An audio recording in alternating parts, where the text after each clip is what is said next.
योऽन्तः प्रविश्य मम वाचमिमां प्रसुप्तां सञ्जीवयत्यखिलशक्तिधरः स्वधाम्ना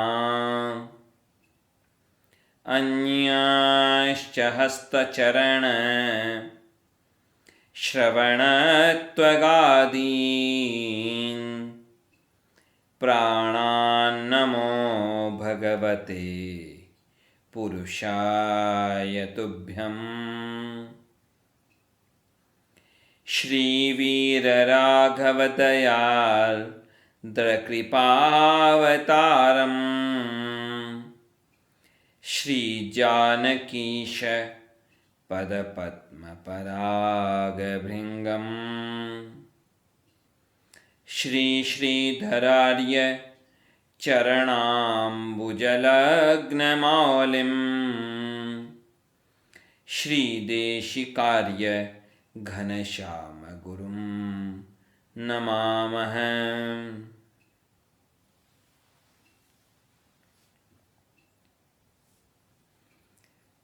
हम सबका परम सौभाग्य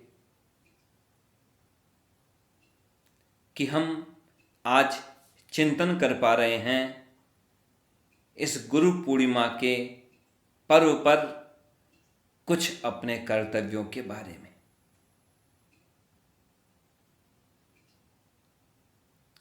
इस पर्व का नाम है गुरु पूर्णिमा। पूर्णिमा यानी क्या?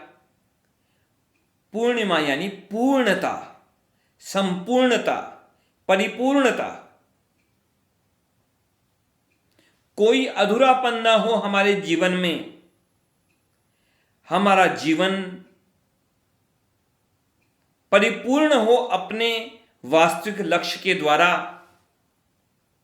और वह परिपूर्णता आती कब है? जब हमें भगवान के श्री चरणों की प्राप्ति होती है, जब हमें भगवान की कृपा दृष्टि की प्राप्ति होती है, तब जीवन में पूर्णता आती है। और वह परिपूर्णता भगवान की कृपा दृष्टि कैसे प्राप्त होती है? वह कृपा दृष्टि प्राप्त होती है हमें गुरु कृपा से। इसलिए इस पर्व का नाम है गुरु पूर्णिमा। पूर्णिमा शब्द में क्या शब्द है? पूर्ण शब्द से बना है पूर्णिमा। अब आप जीवन में देखिए, संसार में देखिए, व्यवहार में देखिए, खुद के जीवन में झांक करके देखिए, अधूरापन ही अधूरापन दिखाई देगा। धन है लेकिन थोड़ा है, कम है, जितना चाहिए उतना नहीं है। स्वास्थ्य कैसा है कि स्वास्थ्य में भी कोई ना कोई कमजोरी है, कोई ना कोई रोग लगा है। परिवार कैसा है कि कोई ना कोई उसमें भी समस्या लगी होगी।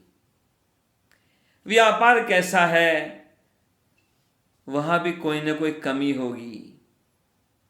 संसार में जहां देखो, जहां झांको, जहां दृष्टि डालो, चाहे खुद के जीवन में देखो, चाहे दूसरों के जीवन में देखो, कोई ना कोई अधूरापन निश्चित है।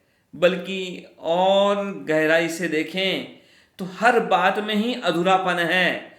एक भी चीज पूरी नहीं है दुनिया में।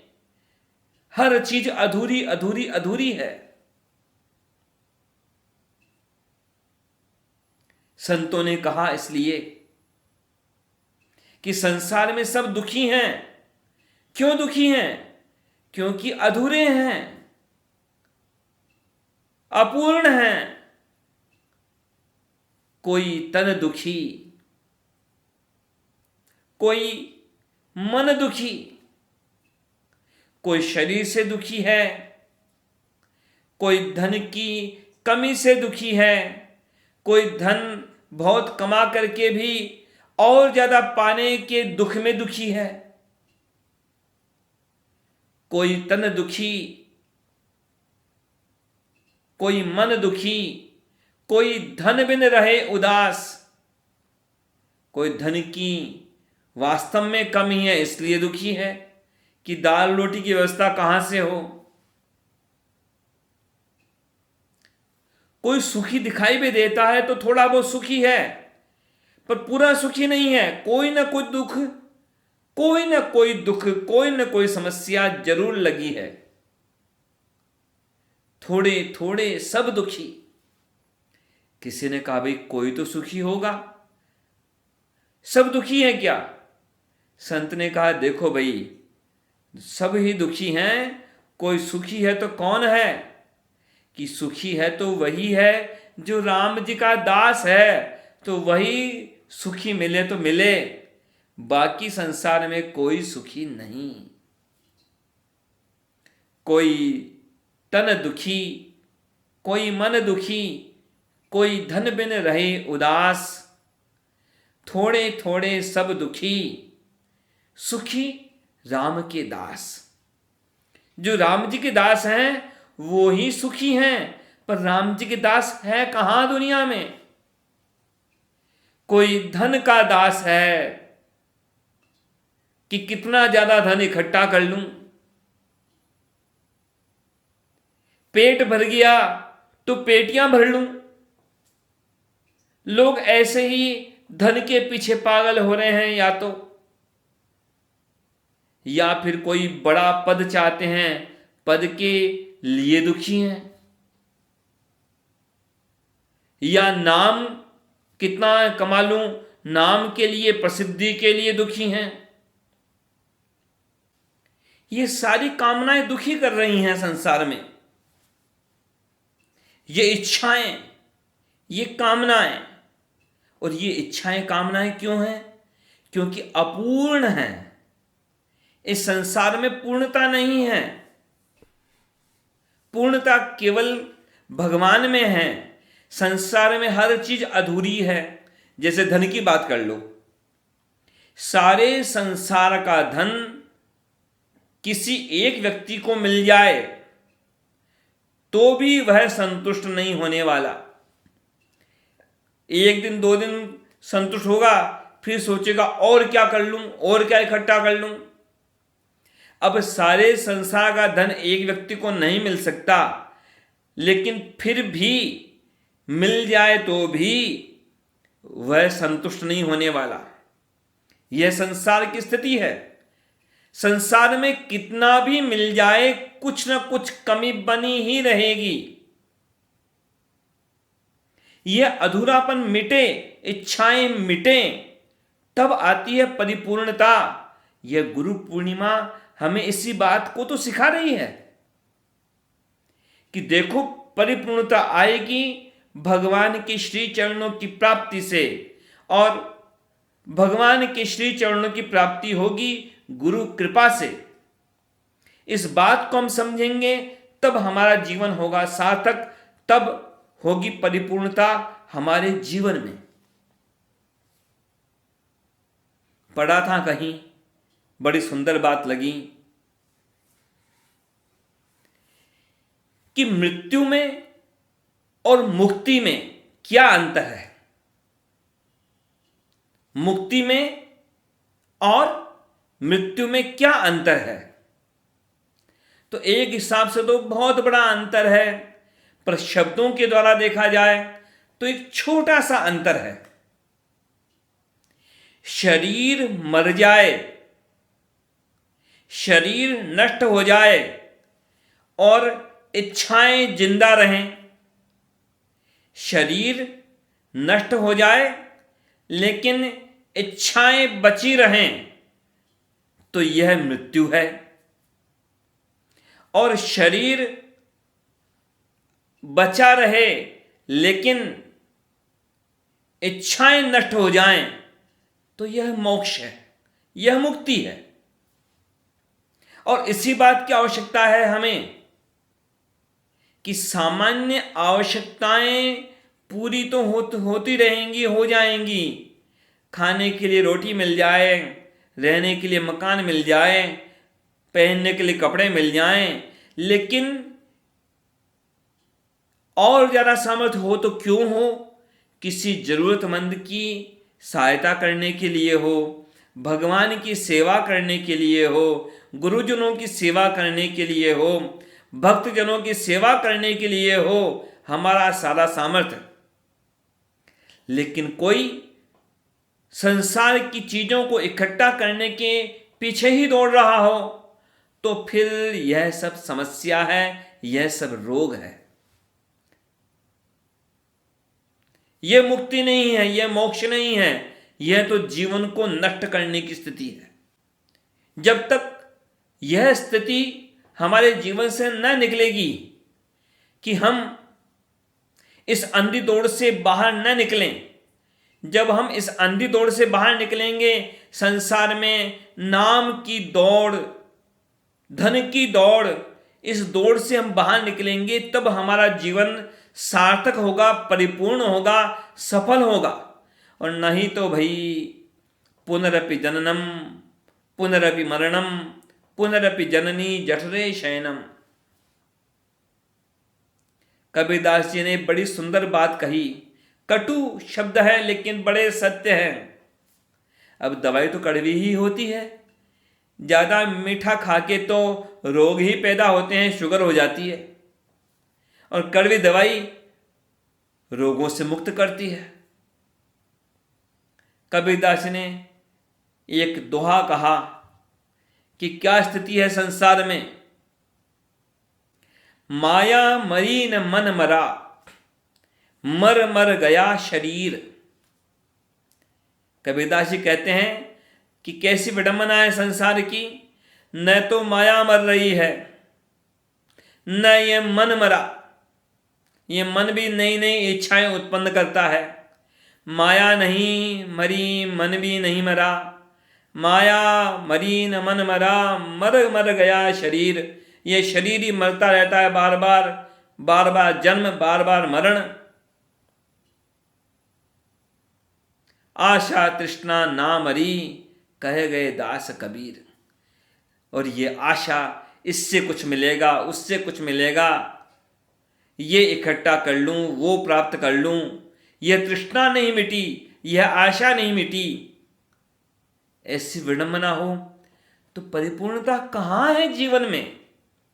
किसी के पास धन कम है, किसी के पास धन ज्यादा है, पर संतुष्ट कौन है?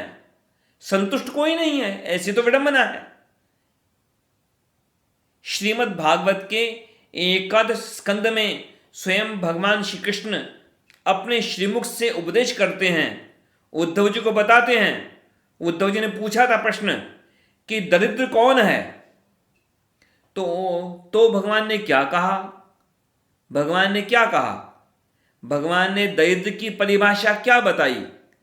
भगवान ने यह नहीं कहा कि जिसके पास धन कम है वह दरिद्र है। भगवान ने ऐसा नहीं कहा।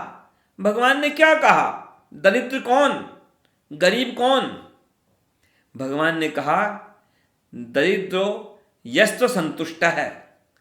जो असंतुष्ट है वह दरिद्र है। जिसे लगता है कि मेरे पास कम है, जो और चाहता है कि और मिले और मिले और मिले, वह दरिद्र है। हो सकता है किसी के पास धन कम हो लेकिन और कामना उसके मन में न हो, तो वह दरिद्र नहीं है। हो सकता है किसी के पास बहुत हो धन लेकिन उसकी भूख और ज्यादा हो, तो वह दरिद्र है।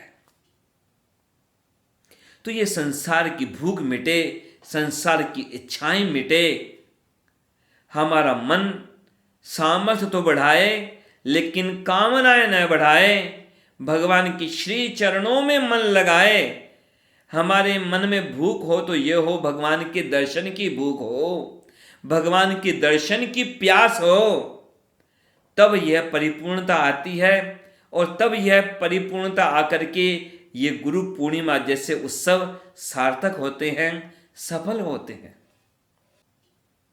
और सच्चे गुरु भी यही उपदेश देते आए हैं, हमेशा से, अनादिकाल से अनंत काल तक यही उपदेश देते रहेंगे कि संसार की दौड़ में मत लगो, संसार में कर्तव्य करो पर संसार की दौड़ में मत उलझो। यह अंधी दौड़ है। स्वनाम धन्य हमारे परम पूज्य वैकुंठवासी स्वामी बाल मुकुंदाचार्य जी महाराज की जीवन की एक घटना के बारे में सुना था। बहुत प्रेरणादायी घटना लगी, स्मरण आई वह बात अभी, तो निवेदन करता हूं। स्वामी बाल मुकुंदाचार्य जी महाराज की सेवा में और भगवान की सेवा में एक पुजारी जी थे जिनको डीडवाना के पुराने सब लोग जानते हैं। भागवत जी पुजारी जी के नाम से प्रसिद्ध थे वो। तो भागवत जी पुजारी जी बड़े सात्विक, जैसे गुरु सात्विक वैसे शिष्य सात्विक। तो एक बार भागवत जी पुजारी जी मंदिर में दिखाई नहीं दिए स्वामी बाल मुकुंदाचार्य जी महाराज को। तो बाद में बाल मुकुंदाचार्य जी महाराज ने भागवत जी पुजारी जी से पूछा कि क्या बात है, दिखे नहीं, कहाँ चले गए थे उस समय मंदिर से बाहर। तो भागवत जी पुजारी जी ने कहा कि मैं उस समय गया था एक झाड़ फूंक के मंत्र बताने वाले के पास में। उसके पास में कोई मंत्र है कि सांप के कांटे का इलाज उसे आता है मंत्र के द्वारा। वह मंत्र के द्वारा सांप के काटे हुए का इलाज कर सकता है। तो मंत्र सीखने के लिए जाता हूं उसके पास में। तो स्वामी बाल मुकुंदाचार्य जी महाराज ने एक बड़ी सुंदर बात कही कि देखो भाई, अपना काम यह थोड़ी ही है कि सांप के कांटे का इलाज करते रहें हम। अरे भाई जरा सोचो, सांप के कांटे का इलाज करने वाले तो कई लोग मिल जाएंगे तुम्हें, कम मिलेंगे पर कई मिलेंगे। संसार की समस्याओं का समाधान करने वाले कई लोग मिल जाएंगे संसार में। पर देखो, ये सांप काटने से भी बड़ा सांप तो यह संसार है। ये संसार का सांप काट रखा है लोगों को। अरे भाई, सांप के कांटे का इलाज सरल है, लेकिन ये जो संसार रूपी सर्प जो काट रखा है लोगों को, ये जो छल कपट लोभ तृष्णा में फंसाए रखा है बार बार, ये संसार रूपी सांप, बार बार जन्म बार बार मरण, ये जो होता जा रहा है, अरे सबसे भयानक सर्प तो यह है। अरे भाई, हमें तो इस सर्प से मुक्ति पानी है, बार बार जन्म मरण के बंधन से। देखो बताओ, यदि एक तरफ तुम भगवान की सेवा में लगे हो, भगवान की पूजा कर रहे हो, आरती कर रहे हो, और आ गया कोई सांप के काटे हुए को लेकर के कि भाई इसको बचाओ, इसका इलाज करो, तो आजकल के लोग तो उस दृष्टि से सोचेंगे कि हाँ भाई संसार के लिए उपयोगी है, अच्छी बात है, ठीक है, किसी के कष्ट को दूर करना अच्छी बात है, लेकिन किसी के छोटे कष्ट को दूर करना अच्छी बात है या किसी के बड़े कष्ट को दूर करना अच्छी बात है? किसी को केवल थोड़े समय की, जैसे किसी को कोई रोग हुआ और रोग होने पर उसका इलाज केवल तात्कालिक इलाज किया। मान लो किसी को टाइफाइड हुआ, अब टाइफाइड में तो बुखार होता है, बहुत दिनों तक चलता है, और वह बुखार का कारण होता है शरीर में बहुत फैला हुआ। अब उसको केवल बुखार की दवा दे दी किसी ने तो तत्काल तो बुखार उतर जाएगा, पर रोग कहाँ रहेगा? रोग तो वैसा का वैसा है। तो वैसे ही अब संसार की छोटी मोटी समस्याओं का समाधान करके यदि केवल उनका इलाज करते रहे, ये तो तात्कालिक इलाज हुआ, लेकिन मुख्य समस्या क्या है? मुख्य समस्या यह है कि हमारे लक्ष्य भगवान नहीं हैं, हमारा लक्ष्य संसार की वस्तुएं हो गई। किसी के लिए धन लक्ष्य है, किसी के लिए परिवार लक्ष्य हो गया, किसी के लिए नाम लक्ष्य हो गया। तो ये लक्ष्य गलत लक्ष्य हैं, ये लक्ष्य छूटें, हमारी दिशा सही हो, हमारी दृष्टि भगवान पर हो, यह होता है सद्गुरु की कृपा का परिणाम। यह होता है सद्गुरु की कृपा कि हमारी दृष्टि भगवान पर हो और औरों की दृष्टि भी भगवान की तरफ हम लगाएं, ऐसा जीवन बने हमारा। यह होता है गुरु कृपा का परिणाम। जिस प्रकार हमारे पूर्वाचार्य हम सब के लिए अत्यंत प्रेरणादायी हैं, वैसे ही हमारे परम पूज्य स्वामी जी महाराज भी हम सब के लिए अत्यंत प्रेरणादायी हैं। परम पूज्य स्वामी जी महाराज के जीवन की अनेक बातें हैं ऐसी, जिन बातों से उपदेश लेकर, जिन बातों से सीख कर हमारा जीवन भी सार्थक हो सकता है। आप लोग देखिए हमारे परम पूज्य स्वामी जी महाराज, आप जब कभी जाएं उनके सम्मुख उनका दर्शन करने, परम पूज्य स्वामी जी महाराज का राम रक्षा स्तोत्र का पाठ चलता ही रहता है। चाहे सुबह देखिए, चाहे दोपहर को देखिए, चाहे शाम को देखिए, चाहे रात्रि को देखिए, परम पूज्य स्वामी जी महाराज का स्तोत्र पाठ, राम रक्षा स्तोत्र का पाठ चलता ही रहता है। कोई पूछ ले भले कि कितने पाठ करते हैं आप रोज, परंतु स्वामी जी महाराज कभी बताते नहीं है कि वे कितने पाठ करते हैं। वे प्रदर्शन नहीं करते अपनी गिनती का। और चाहे रात को कितना भी विलंब हो जाए, चाहे 11 बजे, चाहे 12 बजे, परम पूज्य स्वामी जी महाराज विष्णु सहस्त्रनाम का पाठ किए बिना कभी विश्राम नहीं करते। चाहे भले ही 1 बज जाए, कितने बज जाएं, उनके ये जो नियम हैं वो निश्चित नियम हैं। चाहे कोई आए, चाहे कोई जाए, चाहे कोई हो, चाहे कोई आने वाला नहीं हो, चाहे अकेले हों, चाहे कितने भी लोग सामने हों, उनका तो नियम पूरा का पूरा रोज का रोज होता ही है। पूरा नियम यही तो है अपने आचार्य चरणों का संकल्प, नियम, निश्चय। हम सब भी इन बातों को समझें और हमारे जीवन में भी ऐसे संकल्प हों कि हम भगवान के प्रति पूजा पाठ इत्यादि का संकल्प लेवें। जो हमारे जो तीनों मंत्र हैं, जो गुरु परंपरा है, वरदवल्लभा स्तोत्र है, यह पाठ तो अनिवार्य रूप से हर श्री वैष्णव को करना ही चाहिए। गुरु परंपरा का पाठ किए बिना, वरदवल्लभा स्तोत्र का पाठ किए बिना और तीनों मंत्रों का जाप किए बिना तो किसी भी व्यक्ति को कोई भी आहार ग्रहण नहीं करना चाहिए। और उसके अतिरिक्त जो पाठ हम ज्यादा करें वो तो और सुंदर बात है। भगवान के श्री चरणों में प्रार्थना है कि यह जो गुरु पूर्णिमा का पावन अवसर है, इस गुरु पूर्णिमा के पावन अवसर पर भगवान के श्री चरणों में और समस्त गुरु परंपरा के श्री चरणों में यह निवेदन है कि हम सब